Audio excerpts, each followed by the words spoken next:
solve the quadratic equation z squared minus 2piz minus q equals 0. We use the quadratic formula.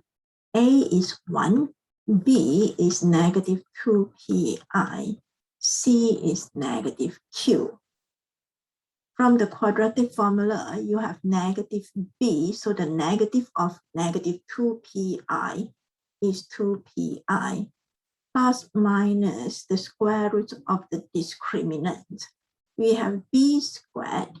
B squared is 4p squared I squared minus 4ac. C is negative q.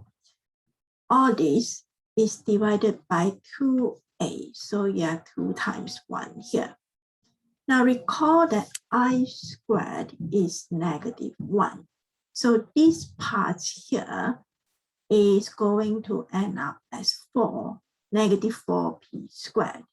We have 2pi plus minus square root of negative 4p squared plus 4q. All this is divided by 2. And because of the 4, we can factor a 4. We have 2pi plus minus. This can be factored into square root of 4 and square root of q minus p squared. Square root of 4 is a 2. And we have square root of q minus p squared all over 2. Dividing by 2, we have pi plus minus square root of q minus p squared. So this will give us the roots of the quadratic. And we say that the quadratic could have the first root, which is, let's write it this way, square root of q minus p squared plus pi. And we can have the second root, that is negative square root of q minus p squared plus pi. That is for part A. For part B, we are given that in an Argand diagram with origin O, these roots are represented by the distinct points A and B. Let's say this is point A and that is point B. Given that A and B lie on the imaginary axis, find the relation between P and Q. So for A and B to lie on the imaginary axis, Pi are imaginary. We need to make the square root of Q minus P squared to be imaginary. So square root of Q minus P squared must be imaginary. And for this to be imaginary, the expression Q minus P squared under the radical must be less than 0. The square root of a negative number is imaginary.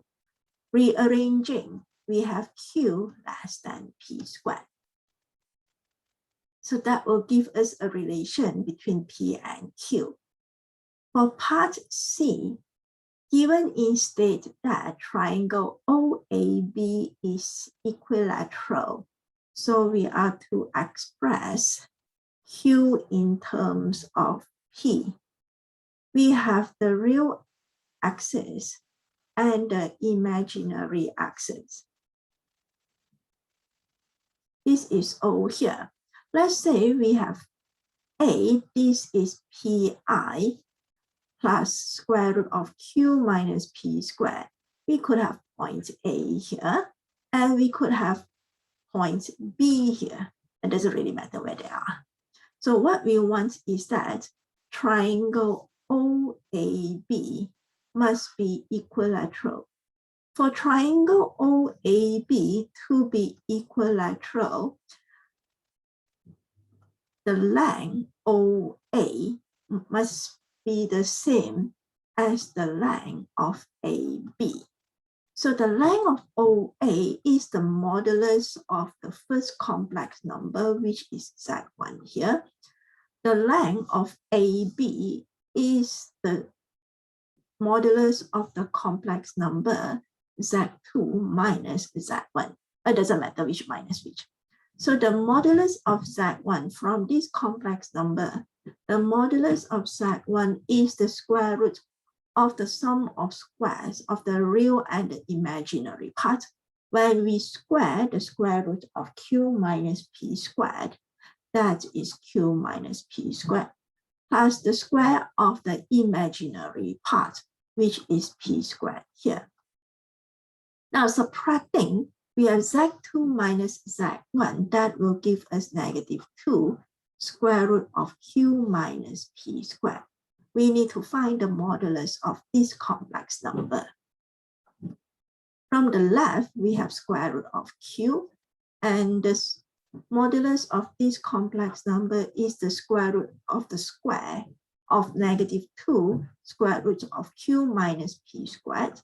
So when we square -2, we get a 4, and the square of a square root is just Q minus P squared.